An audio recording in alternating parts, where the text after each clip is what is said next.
लिखो यहाँ सही है। मैं पहले के गाना इतने अच्छे हतेरे के भागवत में सेठ हो जाते और हो रहा है। पहले के गाना देखो कितने प्यारे बनते।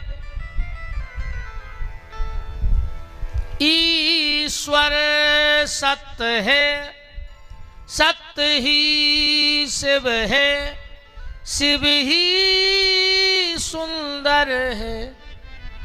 जागो उठ कर देखो, जीवन ज्योत उजागर है। राधा मोहन शरणम सत्यम शिवम सुंदरम। ऐसे बनते पहले के गाना। बड़ी देर भई नंद लाला, तेरी राह तके ब्रजवाला। ऐसे गाना बनते पहले। सजन रे झूठ मत बोलो, खुदा के पास जाना है। न हाथी है न घोड़ा है, वहां पैदल ही जाना है। ऐसे गाना बनते बनते। ए मालिक तेरे बंदे हम, ऐसे हो हमारे करम। अब बताओ जो गाना का कौन स्तुति से कम है। नेकी पर चले और बदी से डरे, ताकि हंसते हुए निकले दम।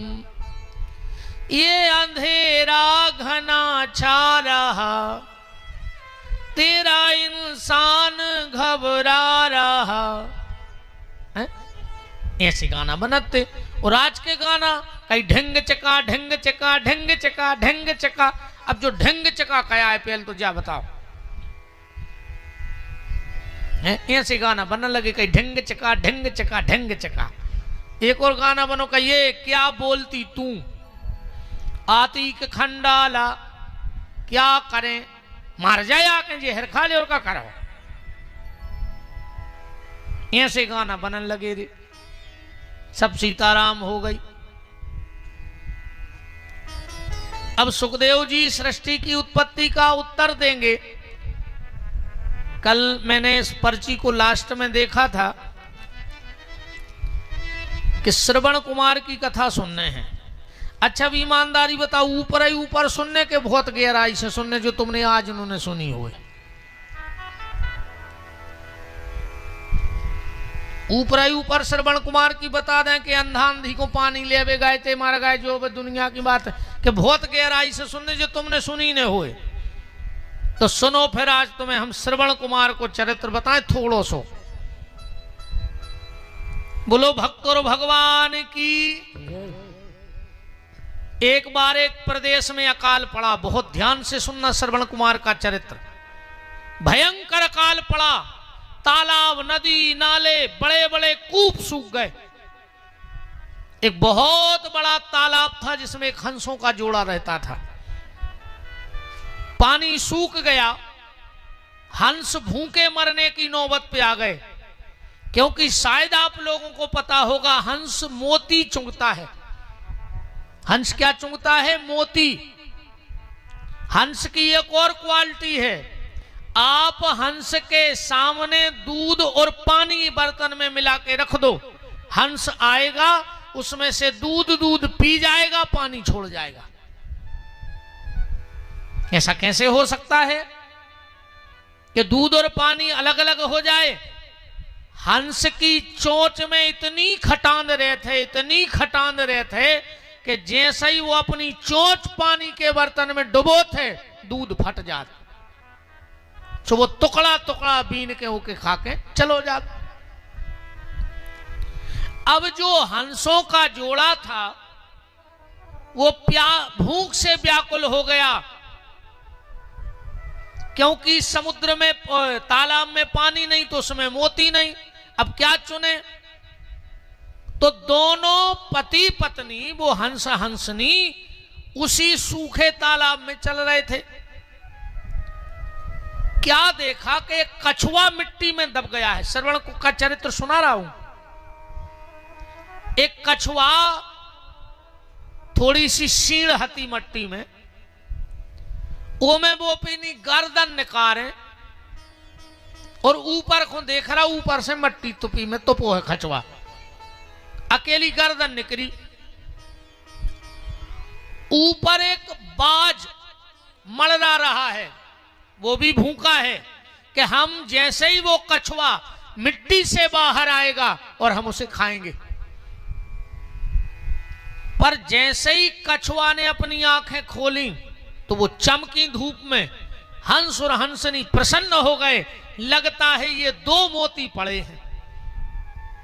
थोड़ी बहुत भूख तो मिटे थी वो कछुआ की आंखें, पर मोती समझ लाए। दोनों जल्दी जल्दी गए और अपनी चोंच मार के कछुआ की 2 ही आंखें एक एक हंस हंसनी निकाल लें। जो आंख निकली कछुआ चीखा, हंस हंसनी तो घबरा गए कि ये क्या किया हमने, हमने तो कछुआ की आंखें खा लें मोती जान करके। दोनों ने बड़ा पश्चाताप किया और कहा कछुआ मुझे पता नहीं था, हम तो मोती समझ के तुम्हारी आंखें खा गए। कछुए ने कहा वैसे यहां पानी नहीं बचा तालाब में, अगर आंखें होती तो हम धीरे धीरे दूसरी जगह चले जाते, अब हमारी आंखें तुम लोगों ने फोड़ दी।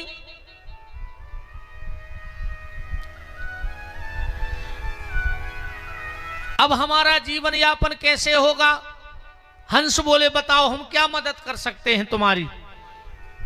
बोले हमें इस सूखे तालाब से निकालकर किसी पानी वाले तालाब में पटक दो, बस इतनी मदद कर दो अगर तुम्हें अपनी गलती पे एहसास है तो। हंस हंसनी ने कहा हाँ ये हम कर सकते हैं। हंस उड़ करके गया, कहीं से एक रस्सी उठा लाया और कछुए से कहा कि कछुआ तुम इस रस्सी को बीच में मुंह से पकड़ लो, एक कोंटे को हमारी हंसनी, एक कोंटे को हम चोंच में पकड़ेंगे और उड़ेंगे, और जहां पानी मिलेगा वहां तुम्हें छोड़ देंगे। जैसे ही उस कछुए ने उस रस्सी को मुंह में दाबा और हंस हंसनी उड़ने लगे, तो जो वहां चील बाज बैठी थी बा बोली ए हंस हंसनी तुम हमारे मुंह का भोजन छीन के जा रहे हो। मैं कई दिन से आस में बैठा हूं इस कछुआ को खाने की, क्योंकि मरने वाली हूं मैं। याद रखना एक दिन मैं ये बदला तुमसे जरूर लूंगी। तुम आज मेरे मुंह का खाना भोजन छीन रहे हो, एक दिन हम तुम्हारे मुंह का भोजन छीनेंगे। अब हंस हंसनी ने कहा जो हमारी किस्मत में लिखा वो होगा, पर अभी जो हमने गलती की है उसका प्रायश्चित तो हम करेंगे। इस कछुए को हम अच्छी जगह ले जाएंगे। दोनों हंस हंसनी उड़े, एक एक रस्सी का कोंटा चोंच में दबाए, अब बीच में दबाए कछुआ, उड़ते जा रहे हैं। चलते चलते चलते चलते एक जंगल मिला जो बांस का जंगल था। बांस में जब आपस में घर्षण होता है तो आग लग जाती है बांस के जंगल में। उस जंगल में भयंकर लग गई थी आग। अब हंस ऊपर उड़ रहे थे, तोता वो कछुआ थोड़ा नीचे लटका था। जंगल था बड़ा, तो कछुआ जलने लगा उस लपट में आग की। अब कछुआ भूल गया कि अगर हम कुछ बोलेंगे तो मुंह से रस्सी छूट जाएगी, और रस्सी छूटेगी तो हम आग में गिर जाएंगे।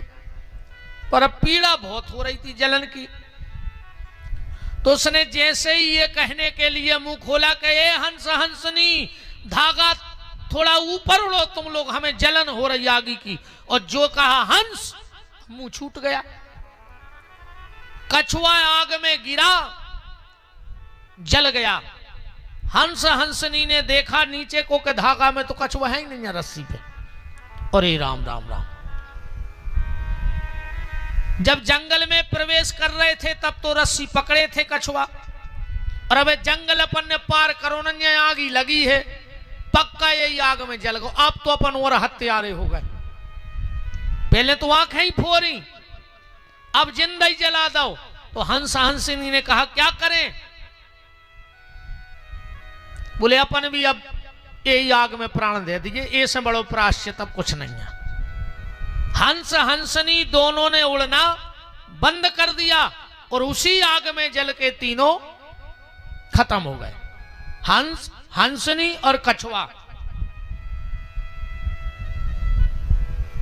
अब यहां से श्रवण कुमार का चरित्र प्रारंभ हो रहा है, ध्यान से सुनना।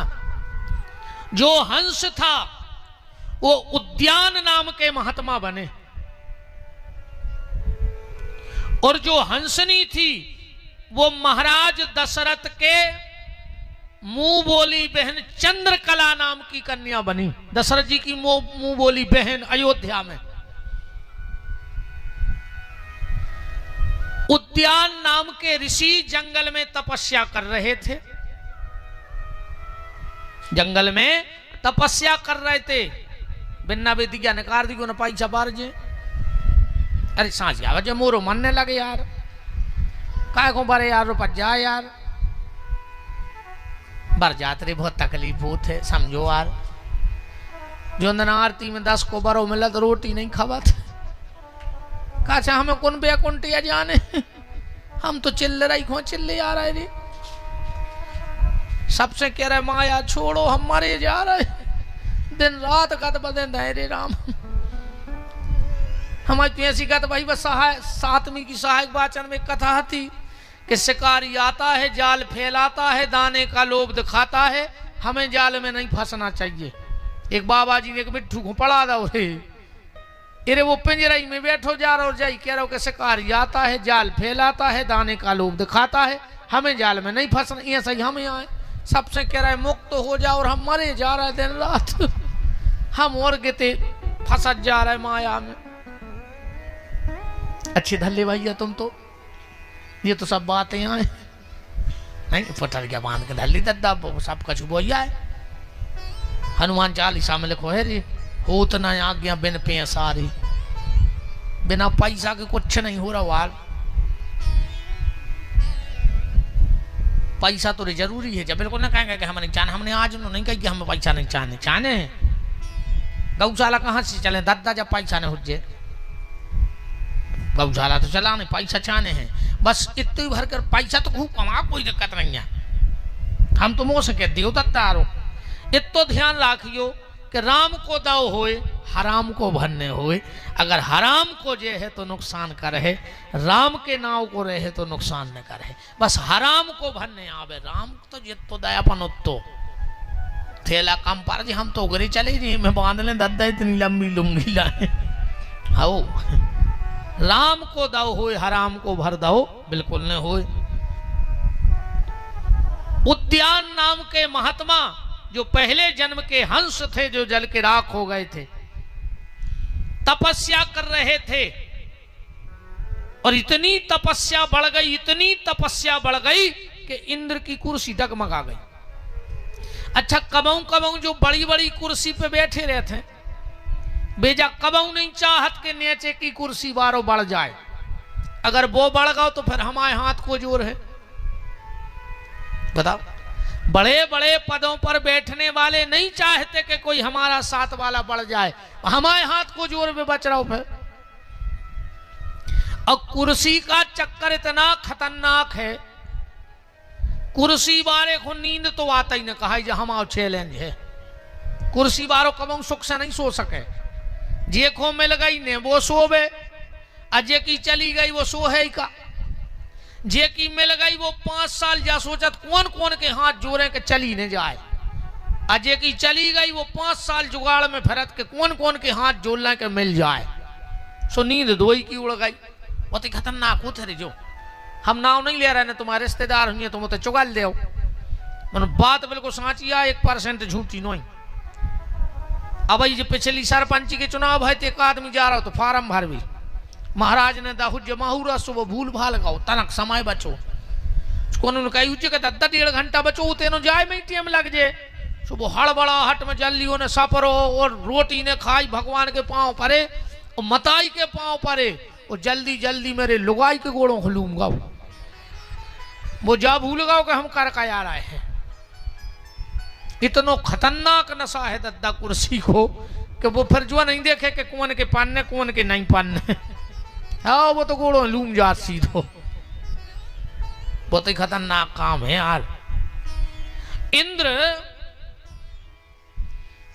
ने सोचा ऐसा ना हो कि उद्यान नाम के जो ऋषि हैं उनकी तपस्या बढ़ जाए और वो मेरे पद को ले लें, इंद्र बन जाए, मैं गिर जाऊं। तो उन्होंने अपने कुछ सेवकों से कहा कि जाओ और तुम्हें उद्यान नाम के ऋषि को ये बताना है जैसे जमाने जम जाए कि बिना शादी करें तुम्हारी मुक्ति न हो जाए, जो संतान न हो जाए। कैसे बेशादी कर नहीं रहे, बे बैठे भजन खो।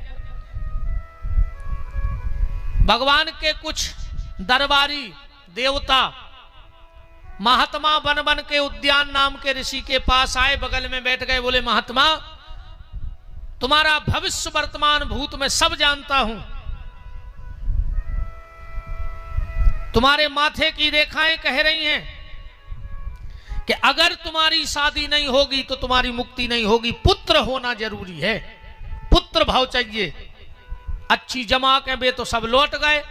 अब उद्यान नाम के ऋषि बैठे बैठे सोचत भगवान पुत्र हो तो पुत्र होना था, पुत्र होना था, मेरे यहां पुत्र होना था। पुत्र की इतनी कामना मन में, 24 घंटा जहां राम राम राम राम या जो भी भजन कर रहे थे, अब वो की जगह पुत्र पुत्र पुत्र पुत्र पुत्र। एक दिन की बात, पुत्र पुत्र का चिंतन कर रहे थे और उद्यान नाम के ऋषि का तेज गिर गया। वो गिरा एक फूल पर। उद्यान नाम के ऋषि ने वो फूल उठाया, सामने बह रही थी नदी, और वो तेज जो रखा था उस पुष्प पे वो नदी में रख दिया। वो बहने लगा। बहते बहते बहते बहते बहते बहते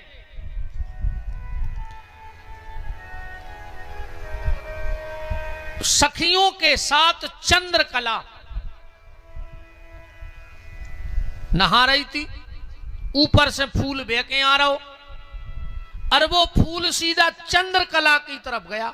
सखियों ने कही चंद्रकला लगता है तुम्हारे ऊपर विशेष कृपा है किसी की, ये पुष्प हम एक सखी के पास नहीं आ रहा हो, तुम्हारे पास जा रहा हो। चंद्रकला ने वो फूल उठाया, उसमें उद्यान नाम के ऋषि का तेज रखा था। चंद्रकला ने सूंघ लिया। चंद्रकला ने सूंघा तो चंद्रकला के गर्भ ठहर गया, क्योंकि वो तेज ऋषि का था। चंद्रकला ने अपने पिताजी को बताया, माताजी को बताया, परिवार को। पिताजी ने कहा कि ऐसा कैसे संभव हो सकता है, तू झूठ बोल रही है कि पुष्प सूंघने से तेरे यहां गर्भ हुआ है, तू किसी ना किसी पुरुष के संपर्क में आई है और तू मेरे कुल को दाग लगाएगी। तुरंत अपने, अच्छा बड़ा आदमी था, नगर सेठ था, तुरंत अपने सेवकों से कहा कि रातों रात इस लड़की को ले जाओ और जंगल में मार के फेंक दो।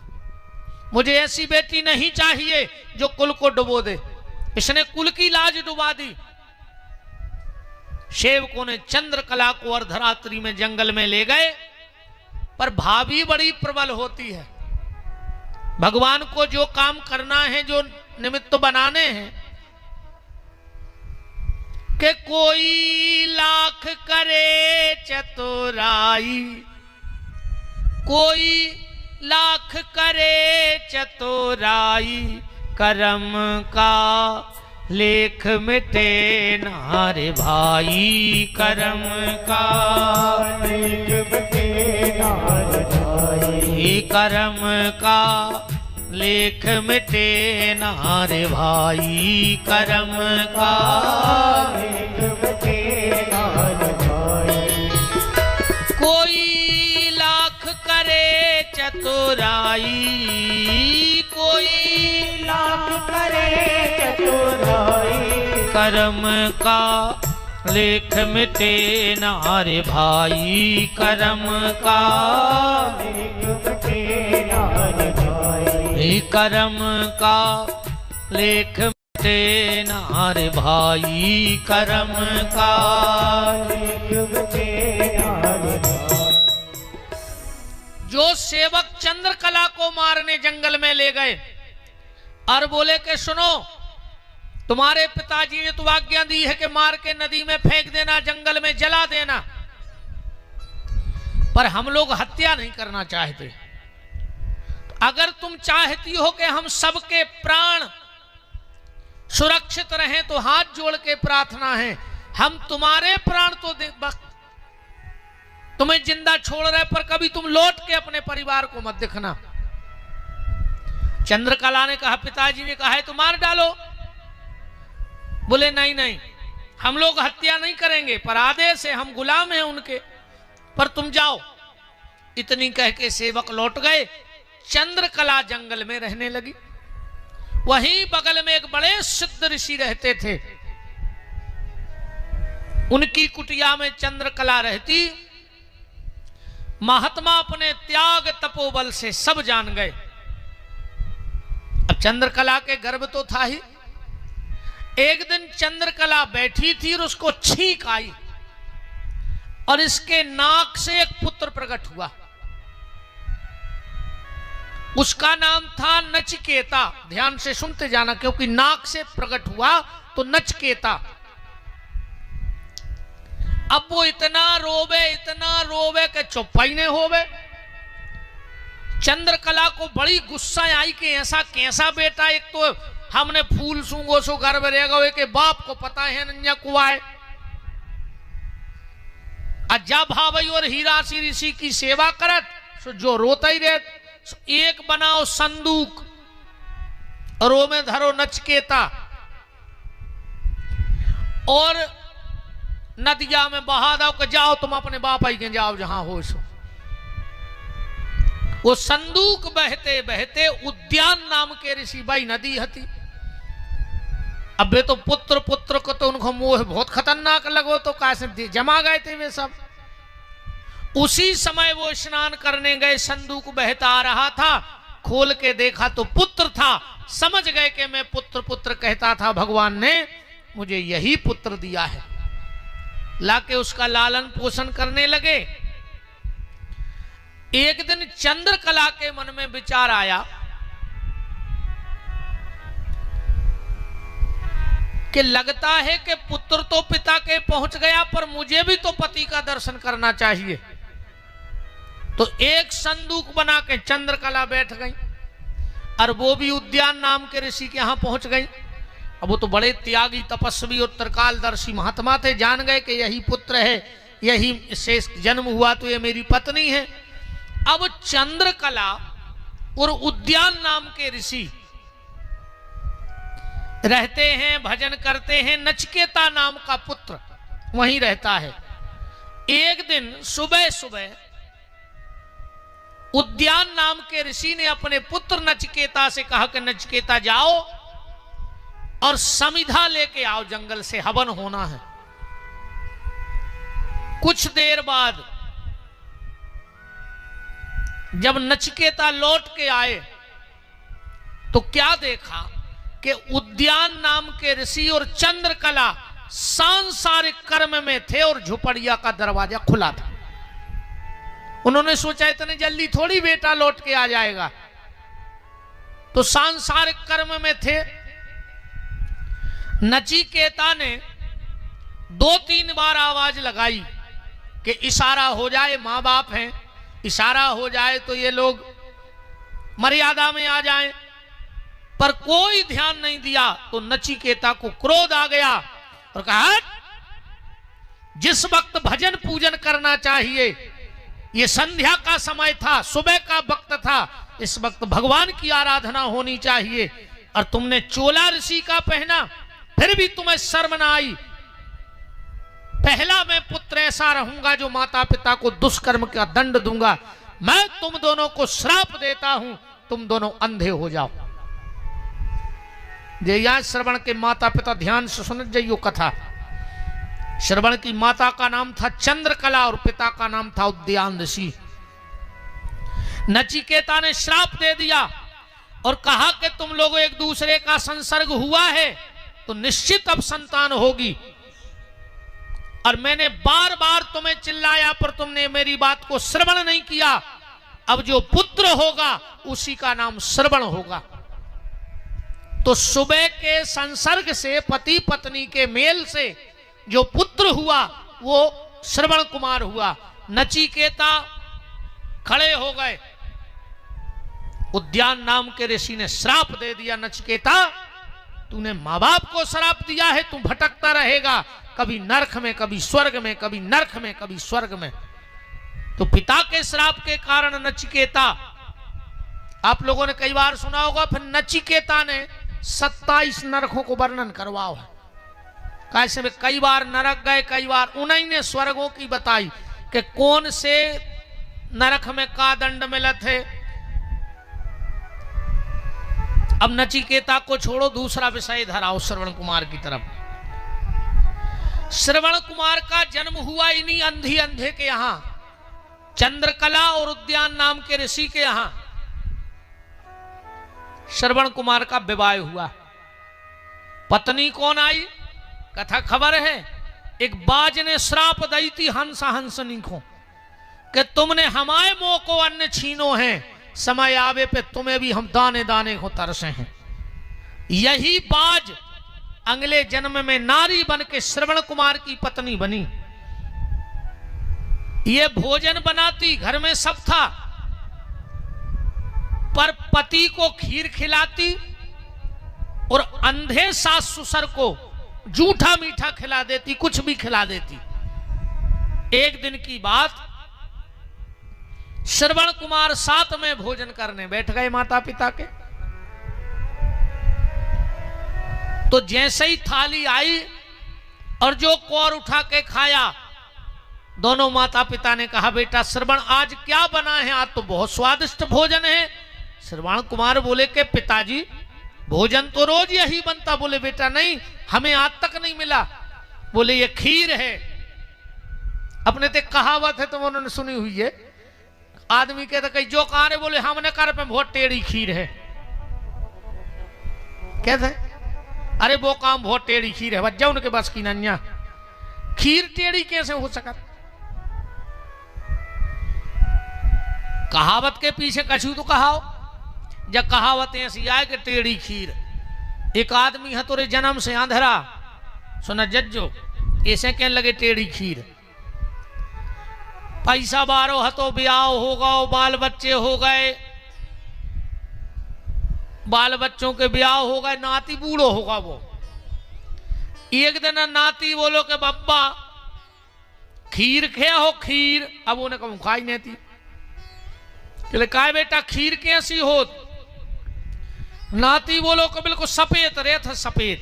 अब अंधेरा का जाने के सफेद करिया कहा जी ने कहा देखो ही नहीं, जैसे अपनी अब फूट जाए तो अपन ने खुद पता है, अगर जी ने जन्म से कछु देखो ही नहीं, वो का जाने सफेद नीलो करिया कहा है। कह लगे बब्बा बिल्कुल सफेद रहे थे। बब्बा बोले सफेद का कहा? बोले जी सो दूध रहे थे। अब बब्बा ने दूध ही नहीं देखो। नाती ने बोली के हाँ, कह लगे बब्बा जी सो बगला रहे थे, बगला। अब बब्बा बोले बगला कैसो रहे थे? सो मोड़ा ने ये सो करो हाँ, तो बब्बा का पहुंचो बोले ये सो रहे थे। सो अंधेरे बब्बा ने फेरो रे हाथ। कह लगो बेटा हमने खा पंजा खीर। बोले का? बोले वो तो भारी टेढ़ी है, जगह में कैसे जे। उन्हें सो हाथ फेरो के बगल आए सो रहे थे। कह लगो बेटा जा तो गरे में फंस जा, टेढ़ी है, हमने खा पे, हम नहीं खाने, बहुत टेढ़ी खीर है। सुबह कहावत बन गई कि जो काम टेढ़ी खीर है, वृंदावन बिहारी लाल की। श्रवण कुमार की आंखों में आंसू आ गए और तुरंत पत्नी से कहा कि दुष्टा पापनी, अभी तक तूने मुझे अंधेरे में रखा, मैं इतना 56 भोग खाद्य सामग्री रोज लेके आता था और तू मुझसे कहती थी कि तुम्हारे माता पिता को बना बना खिला रहे हैं, और मेरे माँ बाप कह रहे आज पहली बार जीवन में मैंने कभी पूछा ही नहीं। मैं आप सबसे भी हाथ जोड़ के निवेदन करता हूं, अब तुम्हारे खूब 9 दिन मां की पूजा करो, हमें कोई दिक्कत नहीं है, पर जो मूर्ति में माता है उसकी पूजा तो करना, पर जो जन्म देने वाली माता है उसका दिल मत दुखा देना, वरना मंदिर में बैठी माता तुम्हारा कुछ नहीं कर पाएगी। इस चीज का ध्यान रखना। तुम्हारे बूढ़े माँ बाप को तुमसे कुछ नहीं चाहिए, सिर्फ 2 चीजें चाहिए अब बस। और जितने सियाने बैठे हो बता दियो, अगर तुम अपनी औलाद से के अलावा तीसरी चीज चाहत हो तो कह दियो विपिन बिहारी तुम झूठे हो, तुम्हें कुछ नहीं आवे। हर बूढ़े माँ बाप अपनी औलाद से दो चीजें चाहत और वे देते रहियो, बहुत कछु महंगी नहीं है। 2 रोटी देते रहियो बूढ़े माँ बाप को, गरम ने हो कोई दिक्कत नहीं है, सुबह की दे दियो, सुबह की ने हो एक दिन पेल की दे दियो, पानी में डुबो के खा जाए, हमें फिर भरोसा है। 2 रूखी रोटी बूढ़े माँ बाप को देना, पर सुबह और शाम 2 मीठे शब्द माँ बाप से बोलत रहियो तो वे रूखी रोटी भी घी को काम करे। सिर्फ एक नियम बना लेना, सुबह जब भोजन करने लगो, अगर घर में माँ बाप हैं, एक बार पिताजी से कहो कि काहे रोटी खा ली, जो का झुके धो कक्का पिताजी पापा, काहे पिताजी भोजन कर ले, हम अपने आप से हाँ हमने कर ले, तुम कर ले, भली उन्होंने खाई हो, मताई हो कहियो काहे मताई हो गई, रोटी की हो गई, ना भग जाओ। कभी कभार साल 6 महीने में एक रोटी अपने बूढ़े माँ बाप के साथ जरूर खाना। कभी अंदाज करियो यार, तुम कितना उम्र हो गई तुम्हारे, तो अगर बाप है और तुम्हारे खुद के मोड़ी मोड़ा तुम्हारी ब्याह बड़े हो गए हों, अरे कम बूढ़ो बाप रोटी खा रहा हो, एक आध दिन यार अचानक जाके बगल में बैठ के और बाप की टाठी में से कोरा टोर के तो देखियो और फिर बाप को मुंह देखियो, तुम्हें ऐसा लगे है कि पूरे दुनिया को पुण्य आज हमारे बाप के चेहरा पे झलक गाओ और वो आशीर्वाद हमें मिल गाओ।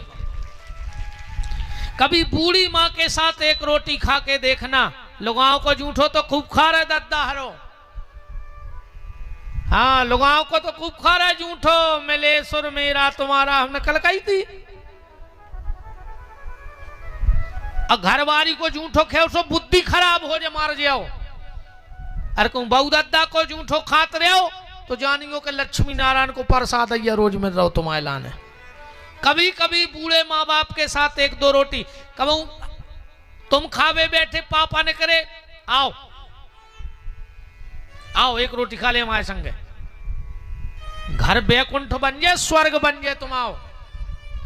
हमारी ये हल्की हल्की बातें अपना कबू खा के देखियो, अब बाप के संगे मताई के संगे एक रोटी बिल्कुल इच्छा ने होए, हम तो इतने तक कह रहे उनके सामने मुंह में भर लियो, बाहर जाकर थूक दियो, पर उनके सामने कोरा मुंह में भर लियो, फिर देखियो तुम बूढ़े माँ बाप की खुशी। श्रवण कुमार ने कहा, पापनी तूने मेरी गैर मौजूदगी में मेरे बाप बाप को रूखा सूखा खिलाया, अब मैं तेरा साथ नहीं रहूंगा, मुझे नहीं रहना। और श्रवण कुमार ने बनाई कांवर, ध्यान से सुनियो, जो जे को बेके आओ है वो ही काटने। हंस और हंसनी ने रस्सी में 2 तरफ कछुआ लटका के ले गए, आज वही कछुआ श्रवण कुमार बन के आओ और बे अंधा हंस हंसनी को कंधा पे लेके जा रहा है तीर्थ यात्रा के लाने। तीर्थ यात्रा कराई, अब 5 मिनट में हमें कथा को विराम करें, एक अच्छो भेद खोल के। विद्वानों के बीच में एक बड़ो विवाद है शब्द भेदी बाण को, कि शब्द भेदी बाण क्या है। अब जब श्रवण कुमार निहुर के पानी भर रहे थे तो तूमा की और छाती की दूरी ज्यादा न हो तो 2 बेतिया तो हो, ये तो अंतर तो हो तूमा में और छाती में। अब राजा दशरथ ने मारो बाण, बुकबुकाहट कहां हो रही थी, तूमा में, तो बाण कहां घलने तो तूमा में, छाती में तो बुकबुकाहट होने रही थी श्रवण कुमार के, आवाज कहां आ रही थी, तूमा में, book book book book book, पानी भरो तो बुकबुकाहट, कुछ भी भाषण डुबा दो, तो बाण कहां घलने तो तूमा में, और घलो छाती में, तो काय को शब्द भेदी बाण। शब्द भेदी बाण का मतलब है बाल जितना भी अंतर नहीं आना चाहिए निशाने में, तो सब तीरंदाज कहा है, नहीं ऐसो तो तुम हमें धनुष बाण धर दे, सो हम जान दें जहां चाहे। अब पहले अपन ने भयंकर चले, मैंने तो भयंकर धनुष बाण बनाए रे, पहले बांस की पंच के बना लेते और गुड़खुड़ू के बाण, हाँ गुड़खुड़ू मैंने भयंकर चला है, हल्के में खेलते गुड़खुड़ू के बाण, और लक्कड़ पाइप को काट लो तो पुंगा, अन्य चिपका दो पीछे बांधे हो में भारी है गुड़खुड़ू भी तो एक बार एक खुगा लगाओ तो फिर भारी मारो तो उन्होंने बंद कर दो वो भयंकर धनुष बाण खेलते जब इनके राम जी आती सुबह लगा ही नशा तो बचपन ही होते यार ये तो जब तो सब बेईमानियां आए सब नकली फिर रहे असलियत तो न कर गई 10-11 साल नो रहे थे असली जिंदगी बाकी तो सब दिखावटी बनावटी मौका परस्त जहां गए उतई कैसे हो गए मंदिर की छिड़किया चढ़े सो हरिश्चंद्र के बाप बन गए और जो मंदिर में से निकले सो चंडाल के चंडाल गरे काटवे तैयार हो गए। अब तो अपन जगह के हिसाब से अपन हैं अपने हिसाब से अपन नहीं है अब जैसी जगह उसे अपन बन जात जबकि हमारे हिसाब से तुम जैसे हो तुम जहां जाओ उसी जगह बने तो तुम हो और कहूं भेद जहां गए उतई कैसे हो गए तो बहरूपिया हो। आज का आदमी नहीं है बहरूपिया है। तो ये शब्द भेदी बाण का मसला क्या है जल्दी समझ ले। नातर तो श्रवण कुमार को चरित्र भी बहुत हो जाए 2-4 दिन तो खिंचाई जा तो हमने जल्दी तो मोनो को कहा पर्चा दो तो हम कर्तव्य हमारी एक वाह है हमसे ने बन हमने कही थी हम ढूंढ के ले आए हैं कहूं से मनो सुने हैं तो मोनो हमें ने बन हम को विद्वान को फोन लगा लें को महात्मा को उन्हें हम बाबा ढूंढ ले आए हैं। शब्द भेदी बाण इसलिए चूक गया उस दिन राजा दशरथ का क्योंकि राजा दशरथ को श्राप था। किस बात का? देवासुर संग्राम भाव दशरथ जी लड़वे गए देवताओं की तरफ से दिन भर लड़ाई होवे रात में शुक्राचार्य जी उठावे मृत संजीवनी और राक्षसों को जिंदा कर दे सवेरे बेई के बेई फिर ठाणे लड़वे देवता तो घबरा गए कि अपने तरफ के निपट जा रहे और वो तरफ को एक नहीं मार रहा हो जाएंगे तई सवेरे। अब क्या किया जाए तो सबने कही कि एक ही उपाय है अगर शुक्राचार्य की संजीवनी नष्ट कर दी जाए बोले बे गुफा में धरे बा बोले दशरथ कर सकत बोले कैसे बोले शब्द भेदी बाण छोड़ दे जैसा ही वे जे हैं घट उठे हैं आवाज शब्द भेदी को मतलब हवा के शब्द पे खेलते कि तन नक्शी कट्ट की भी आवाज हो जाए बाण घल नष्ट हो जाए। शुक्राचार्य जी शाम को जा रहे थे गुफा में दशरथ जी छुपे बैठे ही थे पीछे से बाण छोड़ दो कि जहां आवाज होए उतई बाण घल जाए। जो दशरथ शुक्राचार्य ने अमृत का घट उठाया बाण घला अमृत नष्ट हो गया।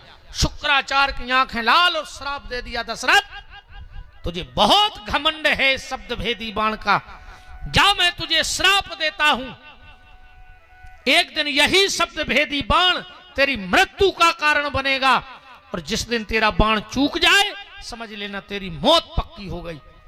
दशरथ जी लौट के आए देवताओं से बोले कि बताओ हम अच्छो करवे गए थे तुमरों के चक्कर में हम और मरवे को ठिकानो बन गए।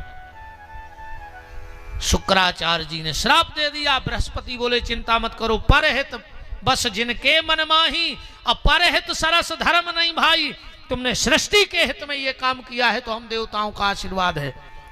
जिस दिन तुम्हारी मौत का कारण बनेगा उस दिन तुम्हें जिंदगी की सबसे बड़ी खुशी भी मिलेगी।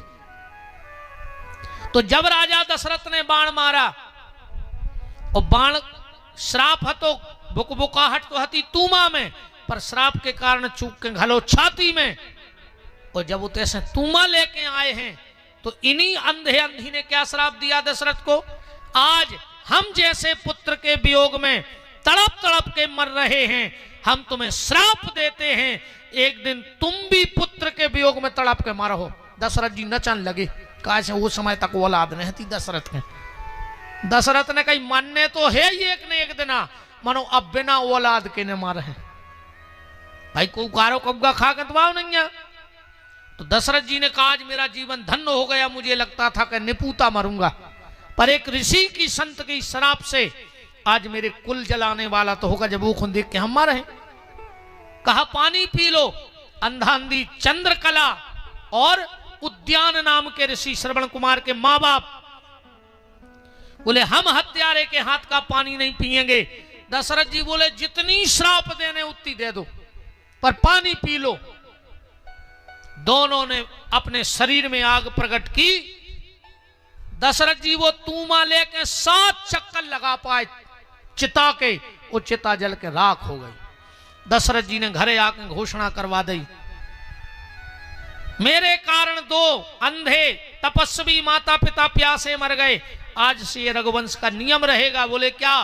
बोले जहां भी चिता जलेगी एक नया मटका मंगवाया जाएगा, उसमें छेद करवाया जाएगा और चिता के 7 परिक्रमा मटका से लगवाए गए हैं। लगत है कि नहीं लगत? कोई तो कभी ऐसा बेटा होगा जिसके हाथ का पानी वो अंधा अंधी पिएंगे। तो आज भी जहां चिता जल रही है और जो मटका लेके अपन घूमत हैं आगी लगा के, वो श्रवण के माँ बाप को पानी दो जाए बा परंपरा। दुनिया में सनातन धर्म में ऐसी कोई परंपरा नहीं जिसकी कथा ना हो। आज का लोग सनातन धर्म की परंपराओं पे मजाक उड़ाते हैं, ये मेरा घमंड मत समझना। ये गुरुदेव की कृपा, माता पिता का आशीर्वाद। हमसे आके बात करो, हम बताएंगे कौन सी परंपरा कहां से चालू हुई है। सनातन धर्म में कोई परंपरा मजाक नहीं है, कहीं से कहीं तक बस। और जो सनातन धर्म पे उंगली उठा रहे तो सुन लो, उल्लू को दिन में दिखता नहीं है, और अगर उल्लू को दिखता नहीं और पूरे उल्लू बैठक कर ले में और जो लिख दे में कि सूर्य होता ही नहीं है, कहा सुन को दिखाता नहीं है, तो उल्लुओं की मीटिंग करे से सूर्य का अस्तित्व नहीं मिटाया जा सकता। ऐसे हजारों पापी इकट्ठे हो जाएं उल्लू की तरह, फिर भी सनातन धर्म को नकार नहीं सकते हैं। दुनिया की कोई परंपरा नहीं जिसकी कथा शास्त्र में ना हो, पुराणों में ना हो, वेदों में ना हो, बस तुम्हें ढूंढना है। गलती आप लोगों की नहीं, गलती कुछ हम लोगों की भी है। आजकल कथा ने लेकर नौटंकी हो गई। हर 2 मिनट में थप्पड़ी बज रही हैं, हर 2 मिनट पे भजन हो रहे हैं, फिर नच रहे हैं, फिर को आ रहा, फिर को जा रहा, 2-3 घंटा बीच में मालई बारे चढ़ चढ़ बैठ रहे। अब न ये भज्जा नाराज हो जाए, भेज नाराज हो जा सो भाग जा, नाराज हो जाओ भाग जाओ, आहो ने जो कथा की मर्यादा होनी चाहिए।